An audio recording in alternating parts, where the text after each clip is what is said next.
how a transgender athlete spiked the volleyball into her face, ending her athletic career. So great video by that guy about Peyton McNabb, who was invited to the State of the Union the other day and shouted out because she allegedly had her athletics career cut short when a transgender athlete spiked her in the face with a volleyball back in 2022. But not only did she continue her athletics career, as that guy very much pointed out, I did a little bit more digging into the story, and it turns out that there's not any actual evidence that the person that did this to her is trans. Now, any story you read about Peyton will say something sort of like Trump did the other night, that she suffered a traumatic brain injury when she was smashed in the face with a volleyball. But as that guy pointed out in his video, she was posting her highlight packages from basketball season 2 months after that happened. The only reason it ended her volleyball career is because volleyball season was over and she was a senior. But something I noticed as I was digging deeper into this whole debacle is that Peyton McNabb actually joined Huddle, which is a social media site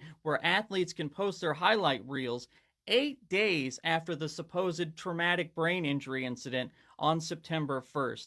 Kind of seems like an odd move for somebody that thinks their athletics career has been ended. Something else I found as I was digging around is that Peyton McNabb actually gave testimony during a bill hearing in North Carolina about how this was such a tragic event. But seeing as she was currently playing softball, she couldn't go with "it ended my athletics career," so she put a slightly different twist on it. Let me know what y'all think. I was unable to play the rest of my last volleyball season, and although I'm currently playing softball, I'm not able to perform as well as I know I have in the past because of the injury. Now, I don't know about y'all, but I'm a pretty big sports fan, and I've heard of things like tearing your knee, blowing out your Achilles, throwing out your shoulder, injuries that you can get past, but you're maybe not as good afterwards. But I ain't never heard of no concussion or really even neck injury where you can get back to playing, but now you just suck 30% more. But finally, the main thing I noticed when I was digging around is that every article said things like the student who is allegedly transgender, or things like Peyton McNabb says that the player with the powerful spike was born a man and playing on the women's team. But then finally I found an answer that neither the school where the other athlete attends nor the North Carolina Athletic Association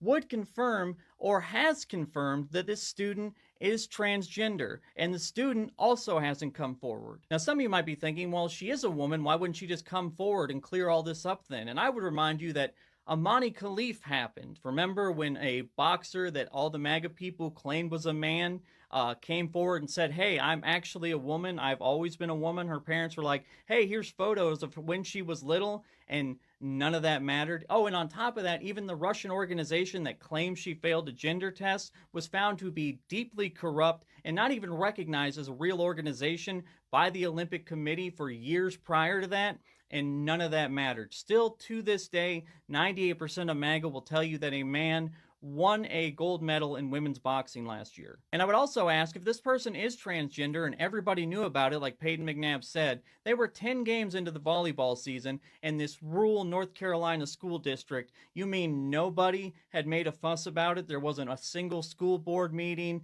nobody freaking out. Riley Gaines or Charlie Kirk or any of those right-wing outlets hadn't run down there. They didn't have like a transgender athlete tracker that seems to spot every single one of the 12 of them that exist in the country. Like, nobody had made a fuss about it up until this happened.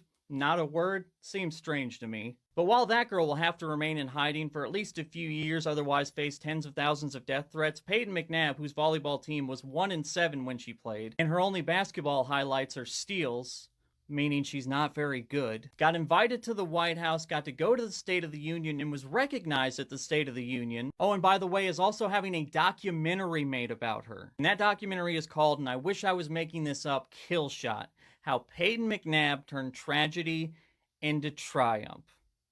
Really? Like, this is a definition of rewarding mediocrity. And keep in mind that all this hysteria is over volleyball, a sport that, as adults, we play co-ed in basically all bar leagues across the country. And that's because volleyball, even though there's an occasional freak accident, outside of that, it's a pretty safe sport. So if they can do it with this, they can do it with anything.